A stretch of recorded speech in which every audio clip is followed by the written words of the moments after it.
In the world of Killer Instinct, few stories stretch as far back or cut as deeply as the intertwined fates of Kan-Ra and Aganos. One is a man who refused to accept punishment, clawing at power across millennia. The other is a soul torn from the heavens, forced into a body never meant to live, enduring history in silence. Their conflict began in ancient Babylon, under a king who understood both magic and mercy, and it would echo across continents, empires, and centuries. A malevolent sorcerer and gentle war golem. These stories are of curses, immortality, and revenge. These are the stories of Kan-Ra and Aganos.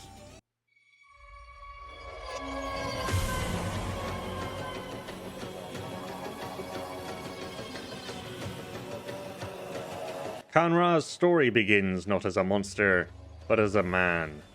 In the age of Babylon, he served as a vizier, strikingly handsome, impossibly charismatic, and gifted with a voice that could sway minds and bend loyalties. Power came naturally to Kan-Ra, and with it, arrogance. Believing himself wiser than the king he served, he orchestrated a conspiracy alongside a nobleman, a general, and a bandit, each convinced they would stand to gain when the crown fell. They failed. The king of Babylon was no ordinary ruler.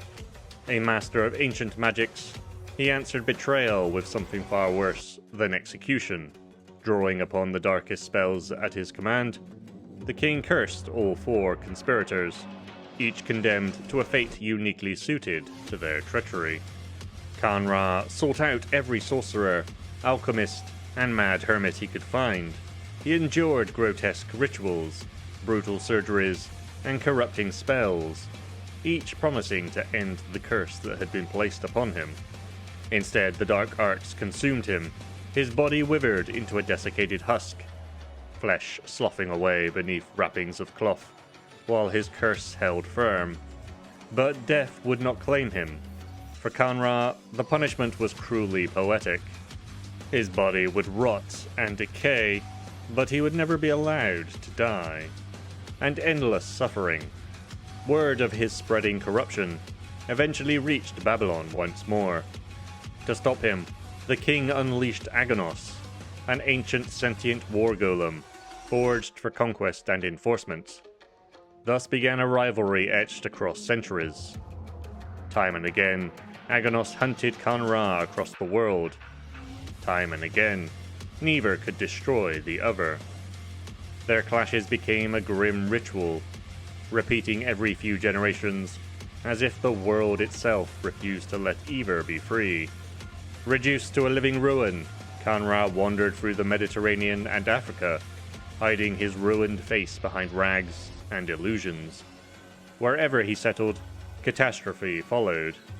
He whispered into the ears of rulers, toppled city-states from within, and left death in his wake before moving on once more.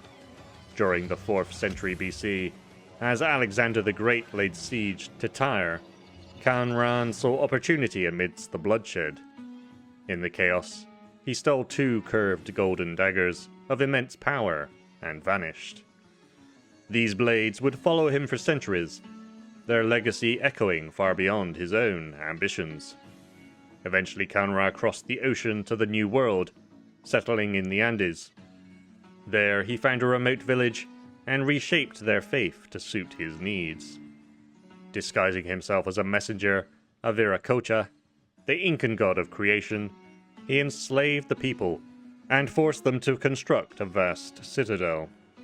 Beneath its stone halls, Kan-Ra studied relentlessly, amassing arcane knowledge and searching for a way to pierce the veil between worlds.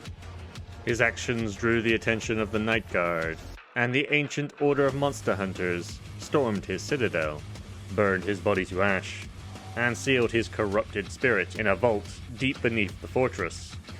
Unable to die, Kan-Ra became little more than swirling dust. imprisoned for centuries while the Night Guard claimed his stronghold and catalogued his artifacts.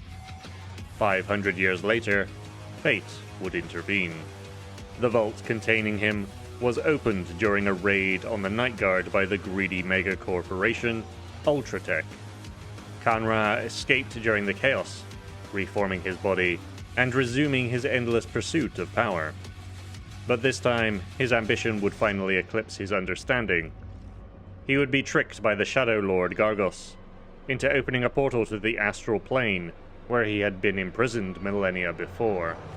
Kanra was granted a fleeting glimpse of what lay beyond, and the revelation shattered him. Compared to Gargos, Kanra was nothing, a parasite mistaking itself for a god. For the first time in centuries, remorse took root. Seeking redemption, Kanra joined the Alliance, offering his knowledge to help humanity fight back against Gargos and his mimic army. Yet even this attempt at atonement was tainted by hubris. In his desperation, Kanra unearthed an ancient titan he believed could slay the Shadow Lord. Instead, he unleashed Idol, a force just as catastrophic as the one he sought to stop. Today, Kanra endures as a being suspended between guilt and obsession. A man who learned too late that some powers are not meant to be challenged.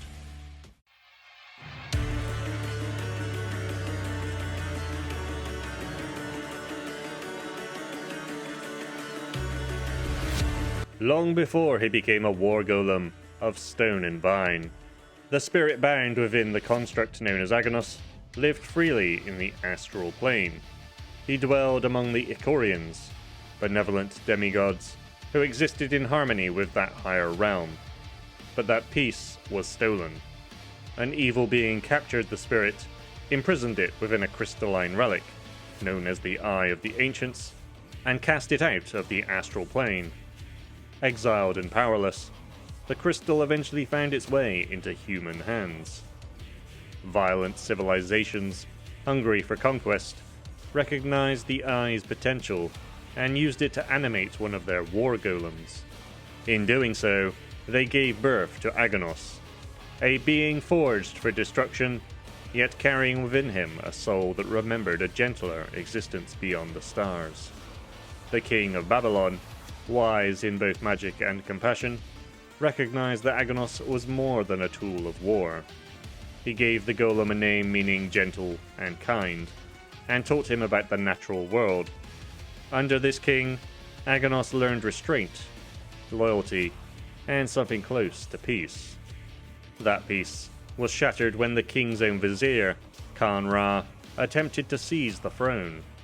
Aganos thwarted the assassination, driving the traitor into exile. But years later, as the king lay old and dying, he learned that Kanra still lived, spreading corruption across the world. With his final command, the king sent Aganos to hunt down his former vizier and end the threat once and for all. Thus began a pursuit that would define centuries. But time wore heavily upon him. His original bronze armor cracked and decayed across centuries of battle and neglect. To survive, Aganos rebuilt himself with whatever the world offered him: stone, timber, vines, fragments of shattered weapons. His body became a living mosaic of Earth itself, less a machine and more a moving landscape. Aganos chased Kanra across continents and empires, their clashes echoing across history. Each time they met, neither could destroy the other. But finally, the pair would meet in the Andes Mountains, at Kanra's citadel. However, fate would intervene again. The Night Guard stormed the fortress, burning Kanra to ash and sealing away his spirit. Aganos too would be captured and imprisoned. Their rivalry had endured through the ages, only to be halted before it could finally reach a conclusion. For hundreds of years, he stood motionless in his jungle prison. Moss crept across his stone limbs, vines wrapping around his frame, and flowers blooming atop his head like a crown. In the silence, he attempted to free his soul from the eye of the ancients, yearning to return to the Astral Plane, but the crystal would not release him. Then, in the modern era, humanity found him once again. During Ultratech's raid upon the Night Guard, Kan-Ra would be freed. The ancient sorcerer would later lay a trap for the war golem, siphoning away his energy to later use in opening a portal to another dimension. It was here that Ultratech would find Aganos' body and bend him to their will, forcing him to fight under Arya's command. Once again, he was reduced to a weapon, but salvation came from an unlikely ally. Thunder, a ne per se warrior, freed Aganos from Ultratech's control and offered him something he had not known in ages: friendship. Thunder named him Pishwehama, Rockman. Together they joined the Night Guard, now led by Maya, turning Aganos' immense strength toward protecting the world. His body remains a fortress of bronze and stone, capable of storing boulders within his chest, reshaping them into towering walls or colossal weapons known as peacemakers. But it is his endurance, not his power, that defines him. Aganos is a being trapped between worlds, a soul that remembers the heavens, bound to the earth by cruelty and time. Where Kan-Ra seeks to defy fate, Aganos accepts it. Waiting, watching, he stands firm, a guardian who refuses to fall.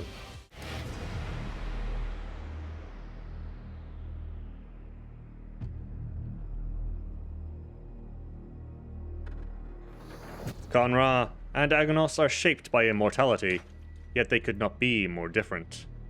Kan-Ra was once human, and his tragedy is that he never stopped thinking like one. Every failure became an excuse to dig deeper into forbidden power. He refuses to learn, mistaking persistence for purpose. Even his attempts at redemption are warped by the same arrogance that doomed him in Babylon. Kan-Ra does not seek balance. He seeks simply to control, no matter how many times the world burns as a result. Aganos, by contrast, was never given a choice. Torn from the Astral Plane and bound into a war machine, he could have become exactly what humanity wanted him to be, a tool for destruction. Instead, he learned patience, he learned loyalty, and he learned how to exist without conquest. Where Kan-Ra lashed out against fate, Aganos carried the weight of centuries of regret, duty, and quiet hope within a body built to shatter cities. And in that contrast lies the true heart of their story. Not who can survive forever, but who deserves to. If you enjoyed this deep dive into Killer Instinct's ancient mythology, make sure to like the video, subscribe for more character breakdowns, and share it with fellow KI fans who love digging into the lore behind the combos. And if you'd like to support the channel directly, consider joining me in the abyss that is my Patreon, where you'll get early access and additional content while helping to keep these lore videos alive. And that's pretty much me done for the remainder of 2025. Look out for a potential video on the future of the channel going into the new year. That's if I have time to edit it together. Otherwise, keep on being excellent to yourselves and one another, and have a merry end of December, whatever form that takes. Killer Instinct.